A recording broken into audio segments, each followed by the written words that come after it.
Hello and welcome to the next video of the America's 2025 preview videos. We're covering LTA South's RED Canids. Going into this season, based off of last year's stats, I have them ranked 4th. It looks like they're not changing their roster from summer of last season into 2025. The last 3 years, they have been an upper half Brazilian team. MSI 2022 was the high. They went to MSI. But afterwards, they finished 4th, 5th, 3rd, 4th, 3rd. So they have been unable to get to finals ever since. In top lane, they have F&B. F&B is ranked as the best top laner in LTA South going into this season, statistically. 3.6 KDA, 57.3 KP, 8.1 CS per minute. All very solid numbers. The CS is a solid number when you take into account the KP being the way it is.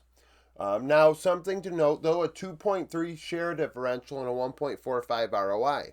This team, as it's set up, the top laner is a secondary carry. Grevthar is not a carry threat in mid lane. It is Brance, and then it's F&B. 265 gold ahead of 15 minutes, so that's significant. Every game the F&B goes even. There's a game he's up 530 gold. 2.78 vision score per ward play. 16 champions, 64 games. 24 years old. Renekton, Kayasante, Aatrox were 38% of his games played.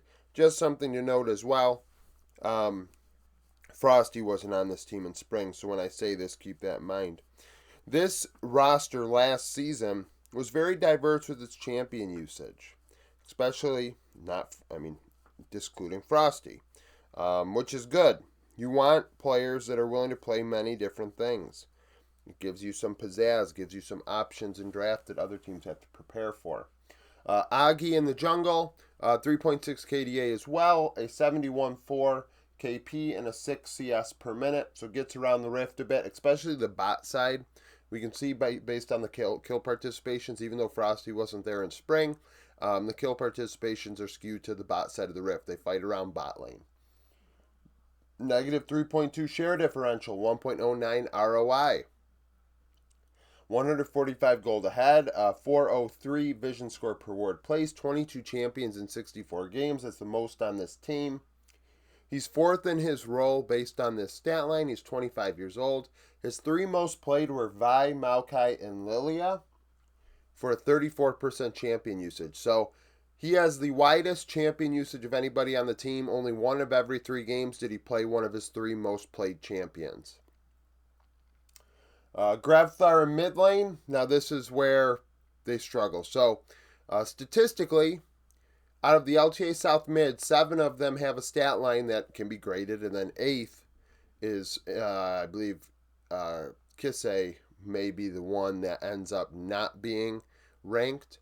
Grevthar is one of the worst ranked mids from last season. And that includes a KDA that's 5.5, which is probably one of the highest in Tier 1 out of everybody that I'm going to go over in these videos across all 5 regions. A 66.8 KP and a 7.9 CS per minute. That's the killer. Not high resource. If I recall correctly, in 2022, I think this might have been a problem as well. Not a lot of farm out of this guy. And if you're not farming, you're not getting gold. And he may be a KDA player, but he's not involved either. He's not giving up farm to go elsewhere on the Rift at a 66 KP.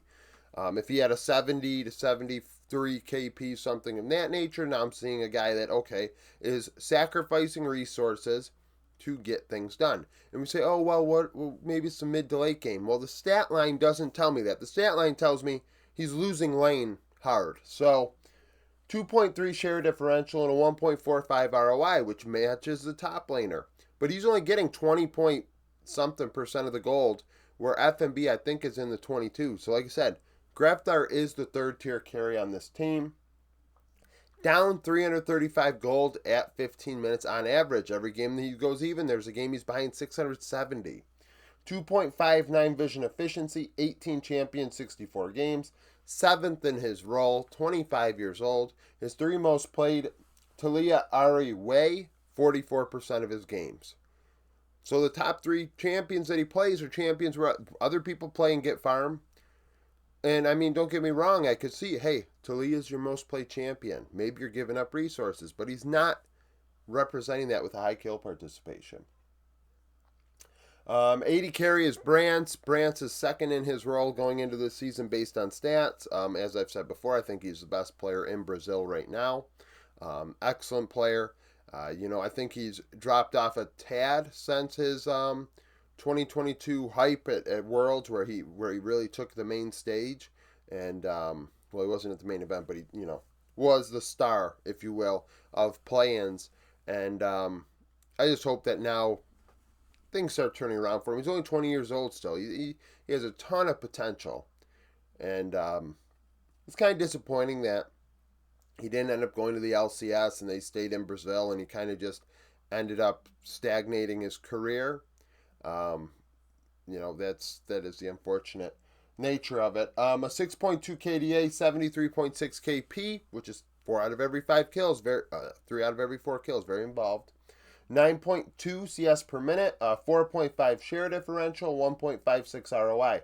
So this team, not high share differentials. Nobody is really doing a ton with the gold they're given. Like, we see some teams with an individual to 6% or a 7% share differential. It's like, okay, this player's the one that's doing a lot more with what they're given than everybody else on the team. Where in this case, it seems that everybody's kind of doing something with that gold in the damage department. Like, there's no clear... there's clearly that Grevthar is not it, but there's like no clear like, oh, this person's going to be doing is extremely efficient. The efficiency is not really there. 1.56 ROI. I mean, nobody's above that on this team.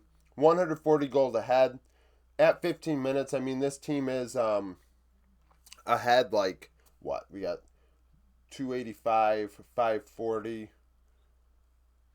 540 minus 340, up 200 gold at 15 minutes, so slightly ahead, which is good in the laning phase, but was, actually that's pretty damn good given that Grevthar is behind so much. So this team, that's why it's kind of upper half as well. You have players that are capable of doing well in the laning phase.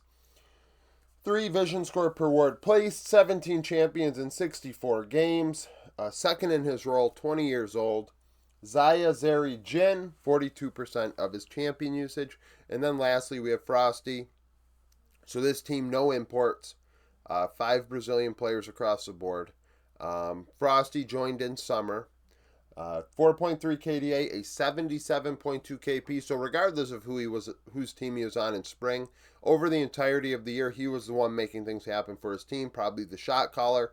If you have a 77% KP, you're getting around the rift, making things happen as a support. And that's notable because he's 20 years old to pair with Brant's. So if you have a young bot lane down there and an older, more experienced top side of the rift, it makes for an interesting situation on a team. Negative 6.2 share differential, 0.74 ROI, which is pretty average for a support. Negative 5 gold at 15 minutes, so relatively meaningless. 1.92 vision efficiency. 8 champions, 35 games. 5th in his role, 20 years old. And the reason why he's fifth more so than anything else, well, 2 things is 1, he didn't play a lot of games last year, and then 2, his champion usage. So 74% of his games were played on Rel, Rakan, or Leona. So 3 out of every 4 games, so only actually 1 out of every 4 games, it wasn't one of these 3 champions. So that's kind of what gets ugly about it, is the lack of champion diversity. And we see across the rest of the team it's there.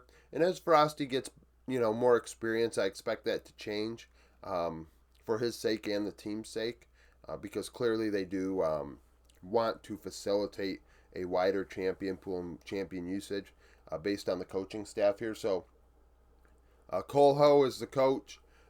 He is 82-51 in the regular season for a 62% win rate, which is pretty good. 49-40 in the playoffs for a 55% win rate, and then international events is 5-10 for a 33% win rate. So this team, it is the top team without any imports, right? There's always that team in each region that you're like, okay, you have no imports. How are you going to do against teams with imports? And this one, I mean, as always, teetering, it seems, in that third to fifth range. The last 5 splits, right? So they're just below those teams with imports, and we'll see what happens now that they've got a really young bottling that should get better this year. And I expect the top side of the rift to be pretty standard as they're in their primes. Grafthar, I mean, obviously you'd love to replace him, but I don't believe that's going to happen. So I think he's been on that team for this entirety. And I mean, to pick a face for your franchise, I mean, that's a bold statement. It's a bold thing to do if you're Red Canids. But hey, it is what it is. Thank you for watching. If you like the video, like it. Subscribe to the channel for daily League of Legends content. Follow me on Twitter. Join the Discord. Become a YouTube supporter. And hope to see you again tomorrow.